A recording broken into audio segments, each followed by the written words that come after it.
survivors of ancient civilizations, Lemurians, Atlanteans, vanished from the surface but continued to exist deep beneath our feet in a hidden world known as Agartha.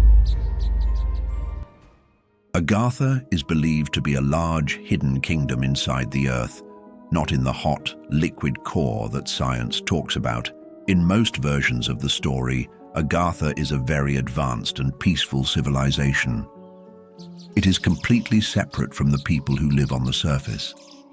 It has crystal cities, glowing energy, and people who live in peace with nature and spiritual forces. For those who believe in it, even as a symbol or idea, Agartha is more than just a hidden world underground. It's a place untouched by war, greed, or ego. In this society, knowledge guides life. The idea of Agartha in the West started with a French writer named Alexandre Saint-Yves d'Alvedre. He lived in the late 1800s and was very interested in secret knowledge, politics, and spiritual ideas. Also, he thought there was a deeper meaning behind how the world works. And in 1886, he wrote a book called Mission of India in Europe. In that book, he introduced the idea of Agartha to the Western world. Saint-Yves said Agartha was a real place deep underground. A long time ago, wise and ancient people went there to hide. This happened during a dark period in history, which in Hindu tradition is called the Kali Yuga. According to him, Agartha wasn't destroyed. It just stayed hidden, waiting for the right time to come back. He said Agartha was a huge city with millions of people.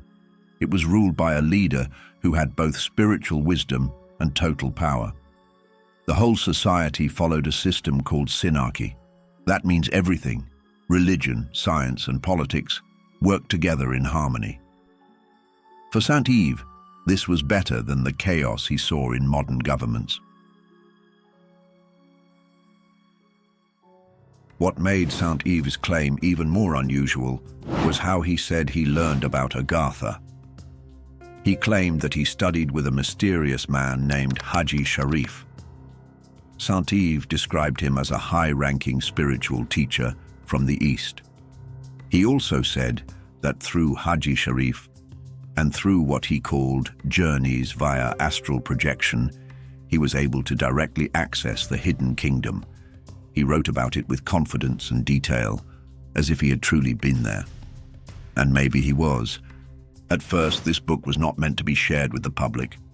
Saint-Yves supposedly destroyed all copies except for a few. Some believe he did this because he feared he had revealed too much, but one of those copies survived. In 1910, after his death, the book was published by Gérard Encausse, who was better known in occult circles as Papus. From that point on, the myth of Agartha began to grow. However, Saint-Yves was not the first person to write about a hidden world beneath the earth. Before him, the French colonial official Louis Jacoliot had written about a mysterious kingdom called Agartha. He said he found it in ancient Indian manuscripts. But that's not all. The story of Agartha doesn't begin and end with a single book, or even a single culture. It's part of a pattern that seems to echo across centuries and continents. Long before Agartha had a name in the West, ancient civilizations were already speaking about hidden realms beneath the earth. They were describing them in ways strikingly similar to one another, even though these cultures supposedly had no contact. Let's start in the East. In Buddhist and Hindu cosmology, there is a sacred mountain called Mount Meru. It is also known as Sumeru or Mahameru. This mountain is said to stand at the center of all things. Ancient texts describe it as a giant pillar of reality. If you approach from the east, you'll see peaks of crystal. From the south, the peaks appear as lapis lazuli. From the west, they shine like rubies. And from the north, they gleam with gold. It's so large that the sun and moon are said to move around it.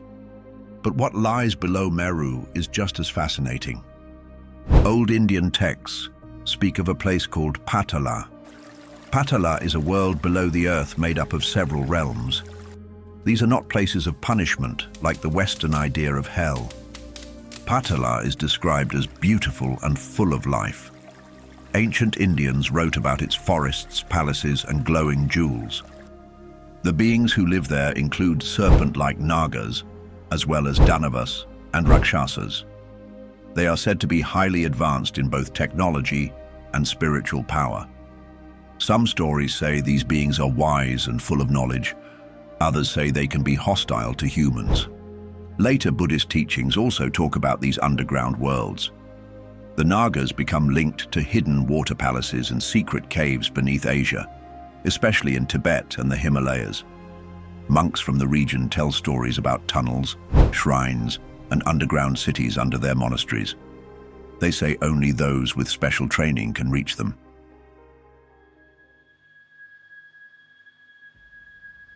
In Tibet, there is a story about Shambhala, another hidden kingdom.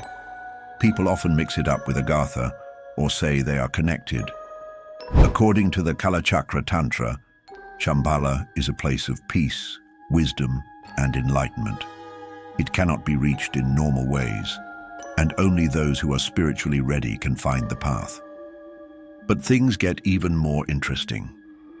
In some esoteric traditions, Shambhala and Agartha are seen as twin realms. One is linked to divine order, the other is linked to raw power. Some call them the right hand and the left hand. Others say that Shambhala exists on a higher, spiritual level, while Agartha is more physical. In both cases, they are said to be hidden inside or beneath the earth, and both are described as protectors of ancient knowledge.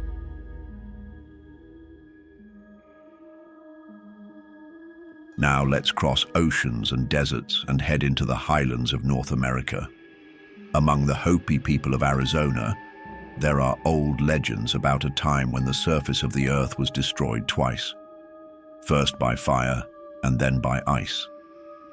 During these disasters, the Hopi say they were helped by celestial beings. These beings led them to the ant people, who took them into large underground chambers where they could survive. These ant people, called the Anu Sinom, taught the Hopi how to store food, how to grow crops in the dark, and how to live in harmony with nature. The Hopi also say that ants have narrow waist today because they shared so much of their own food with the Hopi during those hard times. Then there's also a curious detail in their language. The Hopi word for ant is Anu, and their word for friends is Naki. Put together, they form the word Anunnaki.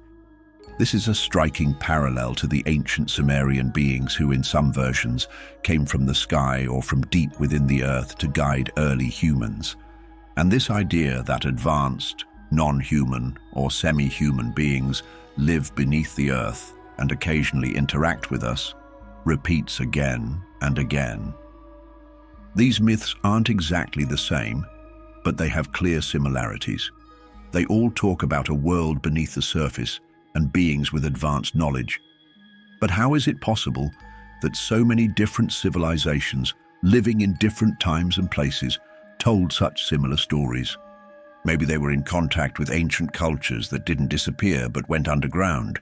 And if that's true, then there must be space beneath our feet for an advanced civilization.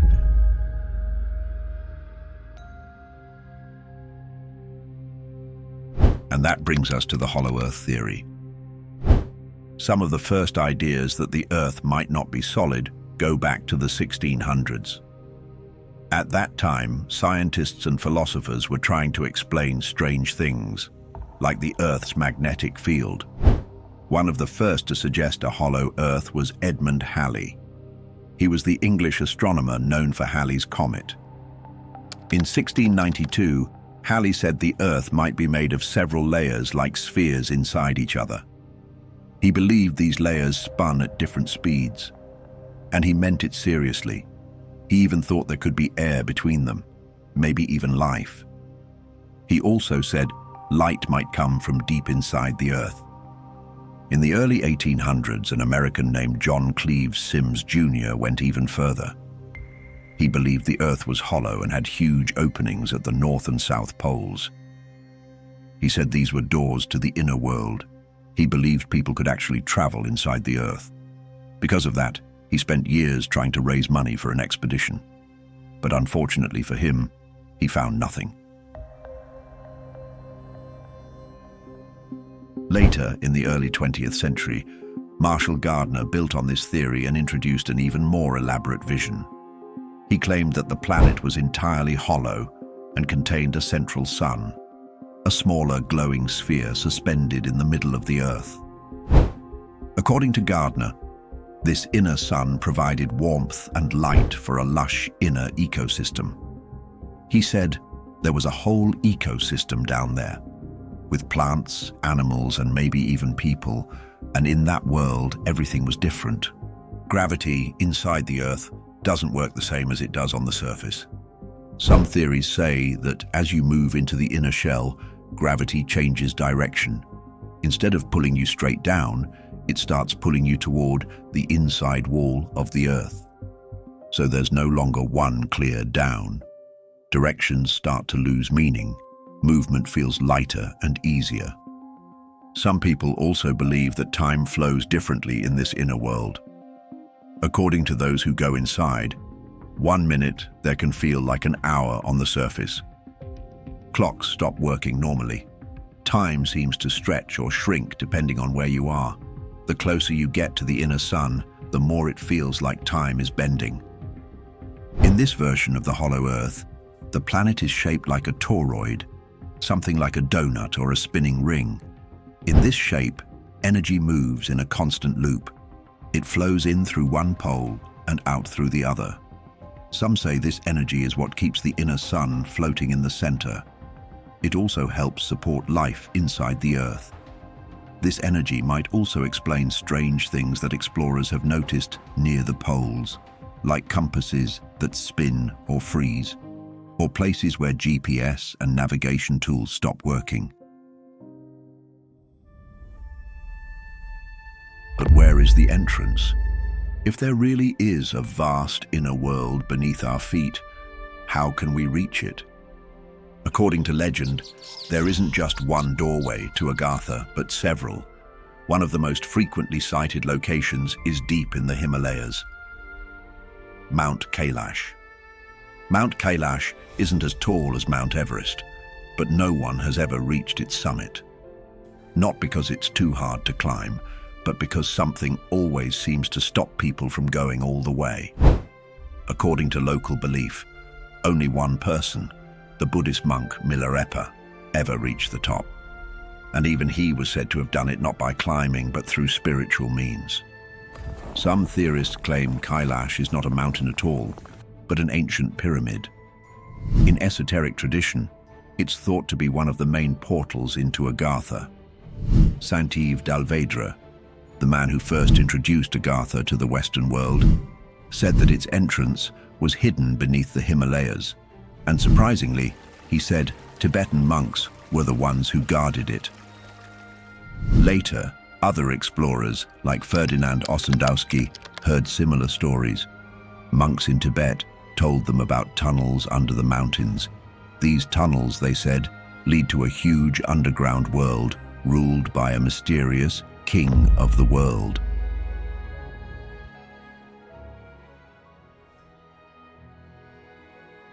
On the other side of the globe, Mount Shasta in Northern California is tied to another powerful legend. Here, the story shifts from Tibetan monks to the mythical Lemurians. They were survivors of an ancient lost continent.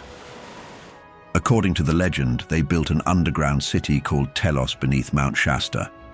But over time, Mount Shasta has been a magnet for spiritual seekers and adventurers alike. People talk about strange lights, mysterious disappearances, and sightings of tall, robed beings in the forest. In 1987, it became a gathering point for the harmonic convergence, linking it to global spiritual energy and interdimensional portals. Whether these beings are remnants of Lemuria or connected to Agartha, many believe the tunnel systems below Mount Shasta lead straight to the inner Earth.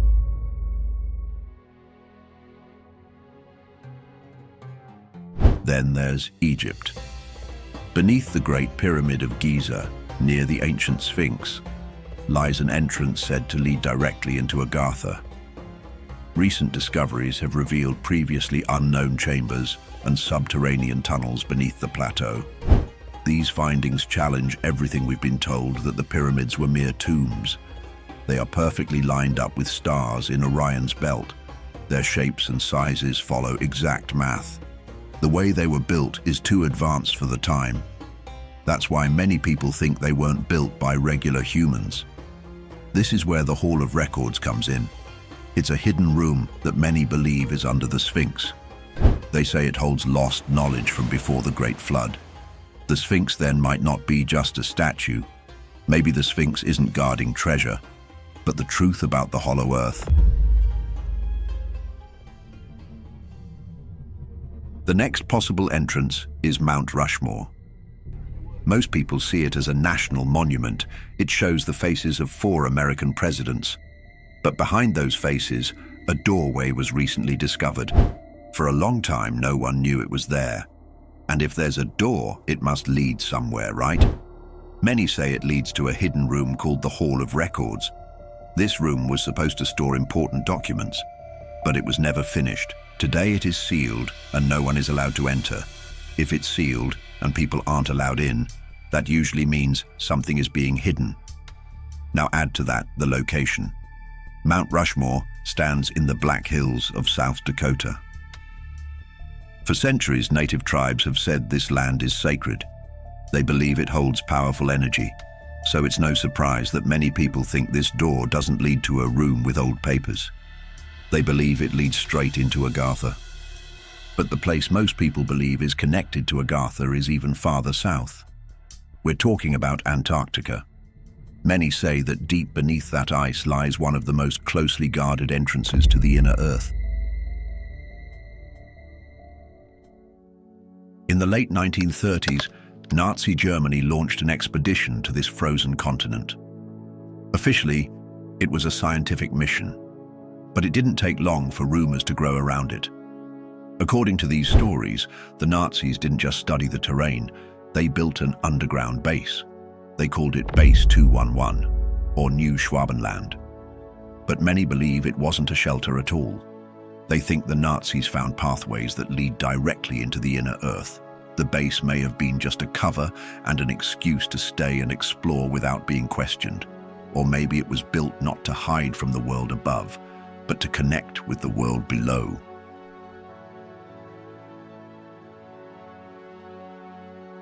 Just after World War II, in 1946, the United States launched Operation High Jump, led by Admiral Richard E. Byrd.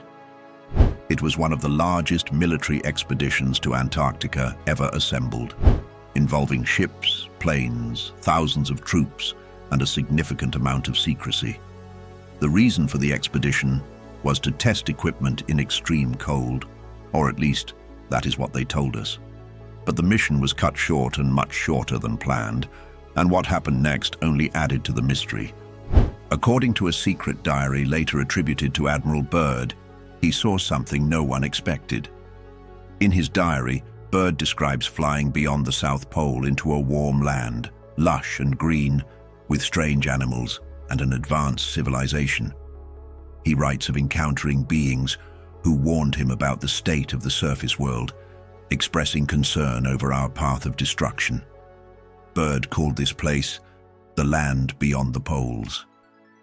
Now, if this diary is real, then Admiral Byrd didn't just stumble upon a new continent. He may have crossed the threshold into Agartha itself. And on top of that, Antarctica continues to be surrounded by restricted zones, unexplained magnetic anomalies, and international treaties that strictly limit civilian access. Could these measures be about environmental protection? Maybe, but many believe they serve another purpose: to keep what's underneath hidden.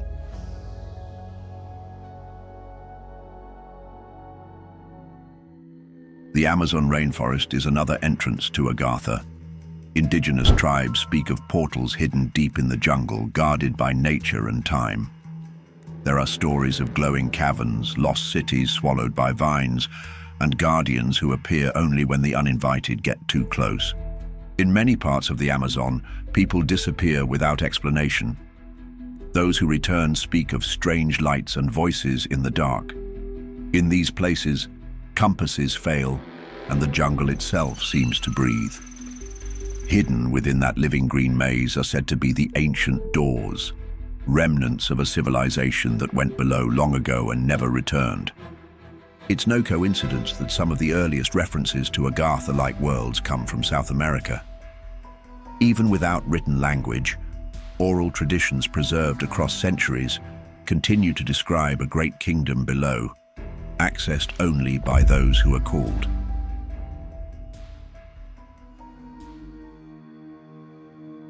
Beyond the entrances we've already explored, there are many others, from Mount Epomeo in Italy to the lost trails of King Solomon's mines. But knowing where the doors are isn't enough to open them and to enter Agartha. You can't enter by walking or digging, because Agartha isn't just protected by distance or terrain, but by frequency as well. Some modern theories say that Agartha exists on a different frequency than our world. Think of it like a hidden radio station. It's always on, but you can only hear it if you're tuned in just right. That means these entrances don't open just because of where you are. They open based on your energy. Only when a person is in the right state, spiritually, emotionally, and even physically, can the gate appear. This idea shows up in many stories as well. Explorers lost in caves who suddenly find glowing rooms. Monks who say the tunnels open only to those who are pure. It's said that if someone isn't ready, they won't even see the entrance, even if it's right in front of them. But even that isn't enough, because these entrances are not unguarded.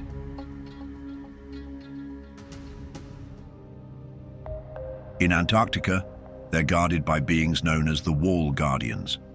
In Tibet, the entrances are protected by monks trained to guard ancient secrets. In Egypt, the guardian is the Sphinx.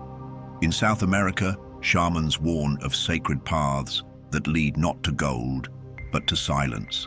And then there are the quiet watchers, those in secret societies, hidden orders, or even positions of power, who know more than they say.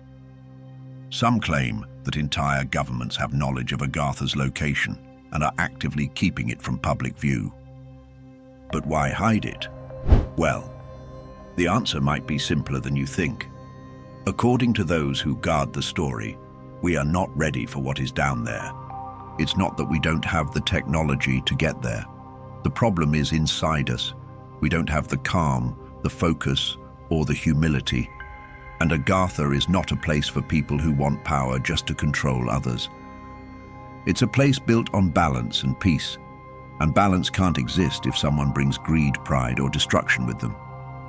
History shows us what we usually do when we find something powerful. We try to take it and we use it for our own gain. Now imagine what would happen if a peaceful place opened its doors to our world full of chaos. That's why Agartha is hidden. Not forever, but until we change. If you enjoyed this episode, give it a thumbs up and subscribe so you're the first to get notified of our new videos. Keep your minds open, and until we meet again.